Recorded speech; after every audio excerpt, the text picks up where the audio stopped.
안녕하세요. 저는 서울에 살고 있는 20대 후반의 남자입니다.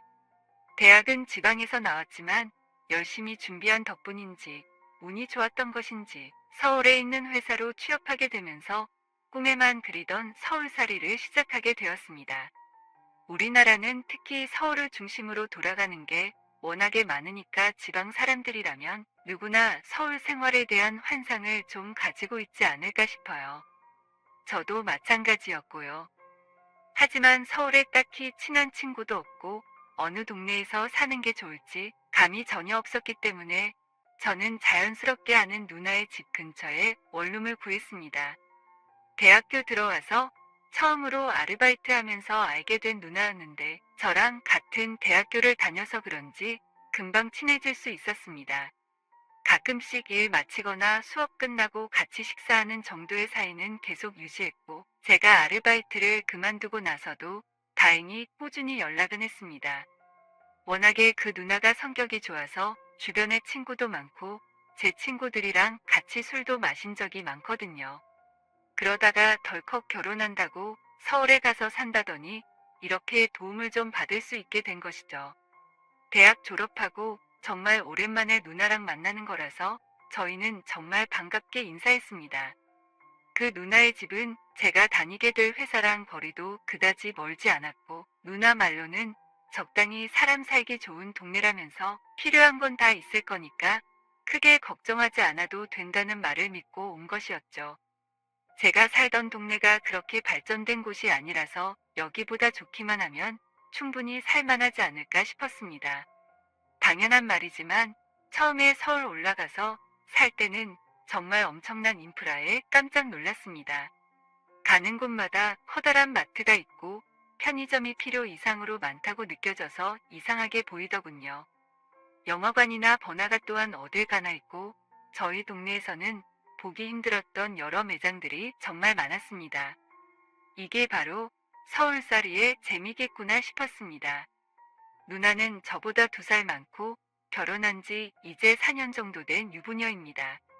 결혼하고 처음에는 직장 생활하면서 임신을 준비했지만 뜻대로 잘 안 됐고 그 후로는 직장까지 아예 그만두고 임신을 준비했다고 하더라고요. 처음에 자세히 몰랐을 때는 무슨 임신 준비를 한다고 회사를 그만두나 싶었는데 인공수정, 시험관까지 안 해본 게 없을 정도로 다양한 시도를 하는 모습을 보고 이해가 됐습니다. 분명히 뭔가 큰 문제가 있었던 것 같아요. 남녀 사이에 뜨거운 밥만 있다고 임신이 되는 건 아니라는 걸 그때 좀 많이 체감했습니다. 저도 워낙에 여자 경험이 많지 않고 더구나 임신이라는 것과는 아예 거리가 멀기 때문에 생각해 본 적도 없었는데 이렇게 하는 거 보니까 좀 신기하더라고요. 저는 누나의 남편을 그냥 편하게 형님이라고 부릅니다. 딱히 무슨 호칭을 써야 할지도 모르겠고 같이 술도 몇 번 마셨는데 그냥 편하게 형님이라고 부르니까 좋아하시더라고요. 어릴 때부터 알았다고 하니까 맛있는 것도 가끔씩 사주고 형님이 사람이 참 괜찮더라고요. 형님이 누나보다 6살이나 많기도 하지만 3대 독자라서 사돈 어르신들이 손자를 간절히 기다리시는 것 같습니다. 그러다 보니 자연스럽게 누나도 엄청난 스트레스를 받는 것 같았습니다. 안 그래도 애가 안 들어서는데 어른들이 눈치를 계속 준다고 생각하면 얼마나 짜증날까요? 저 같았으면 한 번쯤 성질이라도 냈을 것 같은데 그 누나는 또 성격이 착해서 그런지 그냥 넘어간다고 하더라고요. 그래서 평일에 쉬는 날이면 집에서 혼자 있는 누나를 불러서 같이 밥도 먹고 커피도 마시면서 이야기도 많이 나누고 스트레스도 풀어주려고 노력합니다. 저라도 이렇게 안 챙기면 너무 우울해할 것 같았거든요. 그러면서 누나 아는 친구들도 좀 소개받고 같이 놀고 그러면서 저도 서울의 친구들을 좀 사귈 수 있는 기회가 되기도 했죠. 무엇보다 2살 차이라면 충분히 누나 친구들 중에서 괜찮은 여자를 하나 건질 수도 있겠다는 생각도 들었습니다. 원래 여자랑 가깝게 지내는 게 다 목적이 있는 거 아니겠습니까? 그 여자를 노리거나 아니면 그 여자의 주변 사람들을 노리거나 그런 거죠. 주말에는 형님과 같이 있다 보니 부르는 것이 다소 눈치가 보였습니다. 물론 저도 주말에는 쉬면서 저만의 시간을 보내고 싶었기도 하고요. 아무튼 그렇게 지내고 있었는데 한 번은 주말에 아무런 연락도 없이 누나가 저희 집으로 온 적이 있습니다. 평소 같았으면 미리 연락을 했을 텐데 그냥 무작정 쳐들어왔더군요. 저도 집에서 여자랑 데이트하고 있을 수도 있는데 이렇게 오는 것은 무례한 거라고 장난치듯이 말을 했더니 지금 그게 중요한 게 아니라고 진지하게 할 말이 있다며 앉아보라는 것이었습니다. 이 누나가 뭘 말하려고 이렇게 분위기를 잡는지 의아해하면서 앉았습니다. 최근 2주 동안 정말 진지하게 고민했다는 것이었습니다. 형님이랑 자기 시댁 가족 쪽에서 정자은행을 통해서 임신하는 것에 대해서 이야기가 나왔다고 하더군요. 검사를 계속 해봤는데 여자 쪽에는 문제가 없을 것 같다고, 오히려 남자 쪽에서 문제가 있어서 임신이 안 되는 거 아니겠냐고 얘기가 나왔다고 하더라고요.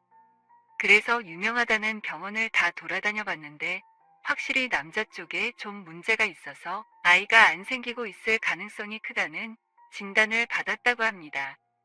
그래서 정자은행이라는 말이 나온 것이었는데 저는 살면서 정자은행을 처음 들어봤는데 도대체 그게 뭐냐고 했더니 설명을 해주더라고요.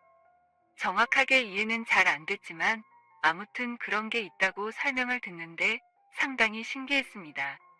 가격은 생각보다 엄청 비싼 편이었고요. 정말 이렇게까지 하면서 꼭 임신해야 하는 것인지 모르겠다며 하소연을 하는 것이었습니다. 저도 똑같은 생각이긴 한데 누나가 결혼한 거고 그쪽 집안 어른들이 그렇게 손자를 보고 싶다고 노래를 부르는데 뭐 어쩔 수 있겠냐고 말했습니다. 솔직히 누나의 심정을 이해 못하는 것은 아니지만 상황이 상황인 만큼 누나도 좀 이해를 하는 게 맞다고 말하긴 했습니다. 누나는 정자은행이라는 이상한 걸로 모르는 사람의 아이를 임신하고 싶지 않다는 말을 했고 어떤 성격의 아이가 태어날지도 모르고 그 애가 머리가 얼마나 좋을지 나쁠지도 모른다고 하더군요. 그렇게 아이를 가지기는 너무 거부감이 들고 진심으로 그 아이가 내 아이라는 생각도 안 들 것 같다면서 눈물을 글썽거리면서 말하더군요. 그래서 뭐 내가 해결해 줄 수 있는 것도 아니고 뭐 어떻게 할 생각이냐고 물었더니 저보고 대신 정자를 주면 안 되냐고 하는 것이었습니다. 아무리 오래 전부터 알고 지낸 사이라고 하긴 하지만 제가 누나에게 씨를 뿌리는 건 좀 말이 안 된다고 생각했습니다. 정자를 준다는 게 손에서 손으로 건네는 것도 아니고 그림이 좀 이상하잖아요. 우리가 알고 지낸 세월이 지금 몇 년인데 어떻게 그럴 수 있겠냐고 말했습니다. 하지만 누나는 방법이 없다고 하더라고요. 너는 머리도 좋은 편이고 키도 큰 편이고 생긴 것도 준수해서 믿을 수 있다며 아예 누군지도 모르는 사람의 씨를 받아서 아이를 가지고 싶지 않다고 말하더군요. 그 마음이 충분히 이해는 갔습니다. 하지만 도저히 자신이 없더군요. 일단은 고민 좀 해볼 테니까 오늘은 집으로 돌아가고 다음에 다시 얘기해 보자고 말했습니다. 고민 좀 해본다는 게 긍정적으로 고민한다는 건 아니라고 지금 마음으로는 일단 거절이라고 생각해주면 된다고 대답했습니다. 그러고는 문을 열고 누나가 가는 걸 지켜봤는데 문 밖에 형님도 있더라고요. 저는 깜짝 놀랐습니다. 아니 형님은 왜 안 들어오시고 여기 계시냐고 했더니 같이 들어가서 말하긴 좀 그랬다면서 어릴 때부터 친했던 누나였는데 도와줄 수 있으면 꼭 좀 도와달라고 얘기했습니다. 형님까지 나서서 이렇게 하는 거면 정말 사안이 심각한 것 같더라고요. 마음이 너무 무거웠습니다. 아무리 그래도 다른 남자를 통해서 임신을 하는 게 정말 쉬운 결정이 아니었을 텐데 그놈의 애가 뭐라고 이렇게까지 해야 하나 싶더라고요. 저녁에 혼자서 소주 한잔 하는데 낮에 나눴던 대화들이 자꾸 머릿속에서 생각나는 겁니다. 정말 잊으려고 노력해도 자꾸 생각이 나더군요. 제가 만약에 형님이라면 차라리 애가 없었으면 없었지. 다른 남자를 통해서 아이를 가지는 것은 죽었다 깨어나도 상상조차 안 해볼 것 같거든요. 저렇게까지 나오는 걸 보면 얼마나 두 사람의 입장이 난처할까 싶기도 했습니다. 결국 이틀 뒤에 그 누나네 집으로 찾아갔습니다. 계속 머릿속에 맴돌아 미칠 것 같아서 단판을 지으려고 왔다고 했습니다. 그래서 어떻게 하길 원하는 거냐고 물어보았더니 누나의 요구사항은 간단한 것이었습니다. 올해까지 배란기가 5번이 남았다면서 그 시즌에 누나와 관계를 가지고 반드시 아이가 생겨야 한다는 것이었죠. 그렇게 되기만 하면 정말 큰 보상을 해주겠다고 하더라고요. 그래서 큰 보상이라는 게 뭐냐고 물었더니 아이가 생기나 안 생기나 500만 원을 주고 만약에 아이가 생기면 감사의 의미로 3천만 원을 주겠다고 하더라고요. 제가 직장에서 받는 월급이 200만 원 정도인데 그렇게 큰 돈을 한 번에 준다고 하니까 순간적으로 힘이 불끈 솟았습니다. 말도 안 되는 제안이라고 생각했지만 이 사람들의 상황을 보면 충분히 납득이 가긴 갔어요. 처음부터 이런 얘기를 해줬으면 고민도 안 하고 바로 했을 것 같은데 이제서야 말하는 걸 보니 가격을 좀 후려친 게 아닌가 의심이 들기도 했지만 어쨌든 돈을 준다고 하니까 한층 더 좋았습니다. 제 입장에서는 오래 전부터 알고 지냈던 인기 많은 누나랑 본의 아니게 사랑을 나눌 수 있어서 좋은 것이고 거기에다가 엄청난 돈을 받을 수 있으니까 이런 기회는 잡아야겠다는 생각이 들더라고요. 근데 꼭 직접 하는 방법밖에 없냐고 묻자 합법적으로 그렇다고 하는 것이었습니다. 저야 그쪽으로 뭐가 합법이고 뭐가 불법인지 잘 모르지만 마지막으로 한 번 더 그냥 형님과 계속 노력하다 보면 되지 않겠냐고 물었더니 그랬으면 벌써 임신을 수십 번을 해야 했다면서 한숨을 쉬는 것이었습니다. 한참을 이런저런 이야기를 나누고 나서 결국 그렇게 하기로 서로 각서를 썼습니다. 당연히 임신이 되면 형님과 누나 사이에서 자연스럽게 임신이 된 걸로 하기로 했습니다. 혹시라도 걸리지 않게 서로서로 입조심하고 친자 확인 이런 거 안 하도록 신경 쓰고 의심을 받을 일은 없을 테니 걱정하지 말라고 했습니다. 그래서 그 다음번 배란 시즌부터 누나가 우리 집으로 와서 일주일 정도 지내고 갑니다.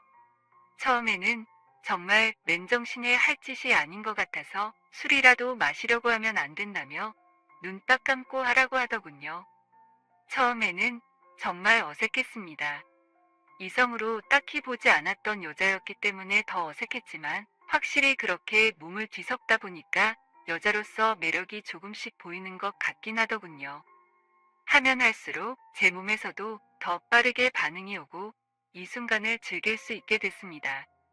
처음에는 누나도 어색했는지 소리도 잘 안 내고 제대로 즐기지 못하는 것 같더니 일주일만 딱 지나니까 그때부터는 오히려 이 상황 자체를 즐기고 있는 것 같습니다. 입도 맞추고 서로를 좋게 해주기 위해서 노력도 합니다. 이런저런 다양한 자세로 시도해 보기도 하고요. 당연히 이렇게 해야 또 그만큼 잘 되니까 제 입장에서도 어쩔 수 없는 것입니다. 그렇게 현재는 2개월 차 도전 중입니다. 저번 달에는 서로 어색해서 좀 서툴렀는데 이제는 저도 확실하게 방법을 좀 알겠더라고요. 그래서 지금은 생각보다 원활하게 잘 되고 있고 안전도구도 없이 마음껏 즐기고 있습니다. 한 번 할 때 최소한 3번 정도는 하고요. 체력적으로 정말 힘들긴 하더라고요. 아직 2번째를 진행하고 있어서 그런지 어색하기도 하지만 또 한편으로는 제법 재밌기도 합니다. 이렇게 마음대로 원 없이 즐길 수 있는 게 축복인 것 같기도 하고요. 제가 어디 가서 이렇게 위험하게 관계를 미친 듯이 가져보겠습니까? 반면에 누나는 적응을 한 것인지 임신에 대한 강한 열애 때문인지 좋다거나 싫다거나 아무런 내색도 하지 않습니다. 그 순간에 얼굴 표정을 보면 좋아하는 게 보이긴 하지만 사실 저희가 재미로 이러고 있는 것도 아니다 보니까 마음이 좀 불편한가 봐요. 아무렇지 않게 그냥 이따가 한 번 더 도전하자는 말을 가장 많이 합니다. 한 번 더 하자는 말이 이렇게 무서운 말인 줄 몰랐네요.